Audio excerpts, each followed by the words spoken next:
Comunhão com Deus, Luke é. C. H. Mackintosh.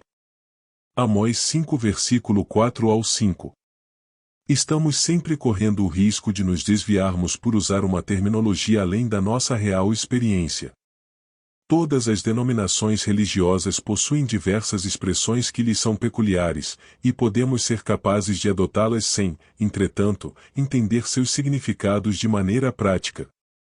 Por isso é importante criar uma mentalidade de que o cristianismo não é um mero conjunto de expressões, mas uma realidade divina, de uma viva, ativa e poderosa influência se infundindo em todos os sentimentos e afeições da alma e se mostrando em nossas vidas. Um dos termos mais utilizado e pouco compreendido é comunhão.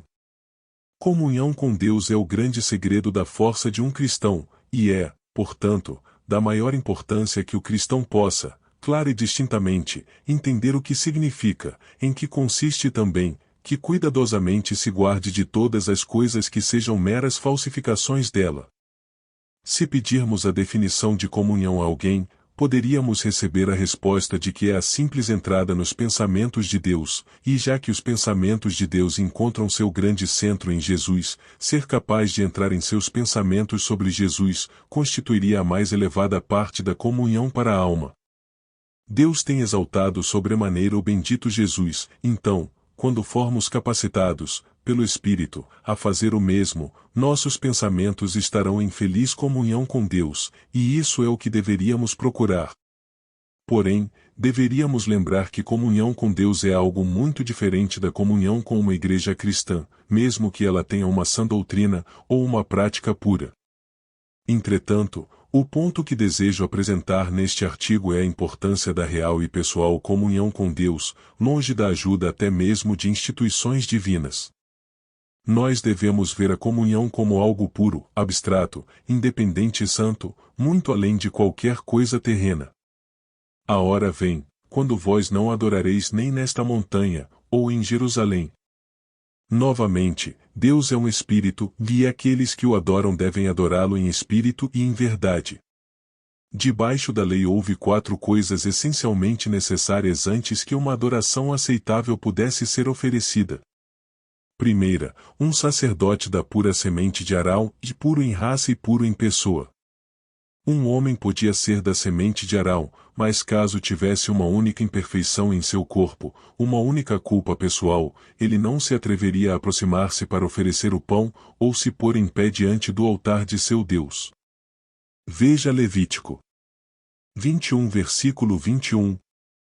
Segunda, o sacerdote deveria segurar em suas mãos um incensário puro e um incensário de ouro. Terceira, deveria colocar no incensário incenso puro. Quarta, e deveria queimar o incenso com fogo puro do altar. É necessário relembrar aos leitores cristãos que essas coisas eram representativas. Primeiramente devemos ser lavados de nossos pecados pelo sangue do Cordeiro e, então, sermos feitos sacerdotes diante de Deus antes de nos aproximarmos do altar. Sem o conhecimento dessas coisas, não pode haver adoração. Religiosidade pode haver em abundância, mas não genuína adoração.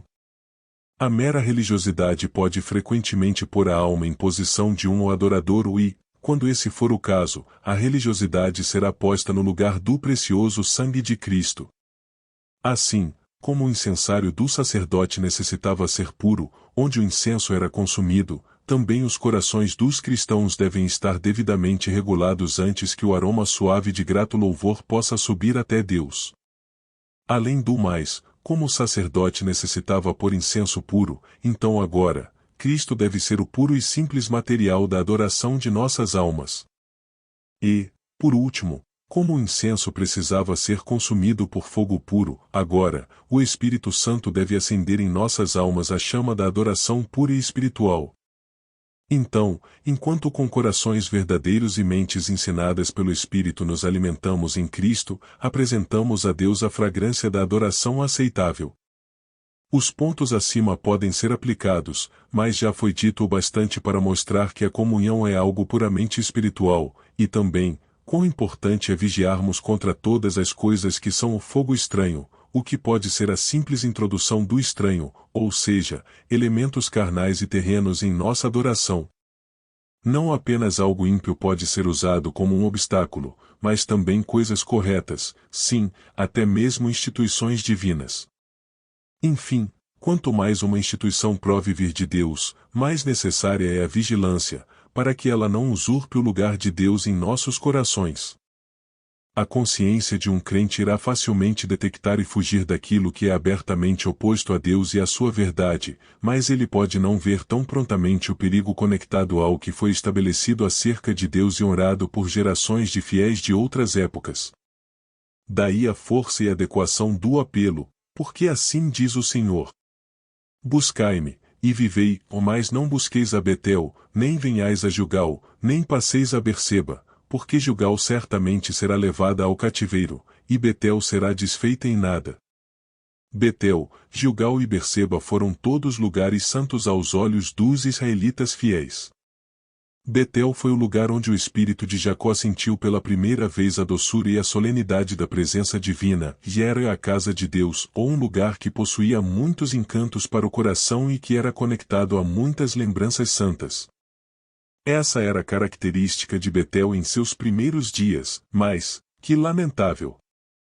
Aqueles dias se foram e Betel perdeu sua primeira glória. Jeroboão colocou um bezerro ali, tornando Betel a casa do bezerro em vez de a casa de Deus. De que valor, então, era a casa de Deus se Deus saiu da casa? Quem pensaria em atribuir importância ao mero nome de Betel, quando o Deus de Betel não seria mais encontrado ali?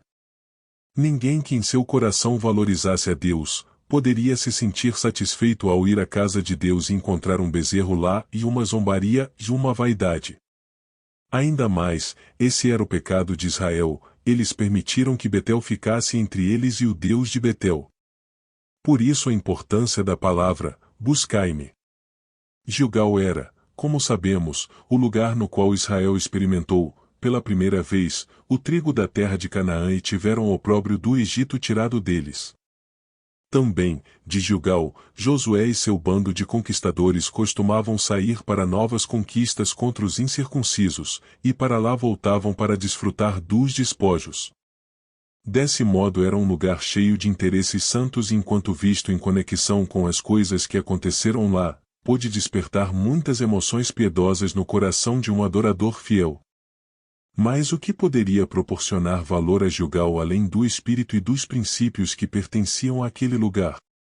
E se esses não fossem mais reconhecidos, Gilgal seria somente um nome vazio, estabelecido para afastar os corações da viva comunhão com o próprio Deus, e ainda mais por ter sido como fora, um lugar de experiência verdadeiramente divina para o povo do Senhor.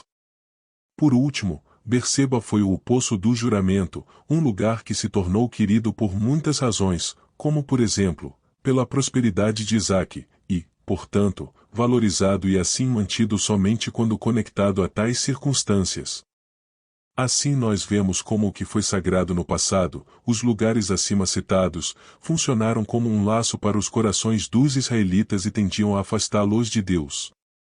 Enfim, era o fato de estarem associados com tantas lembranças santas, e que realmente vieram de Deus, que constituiriam ligações tão perigosas.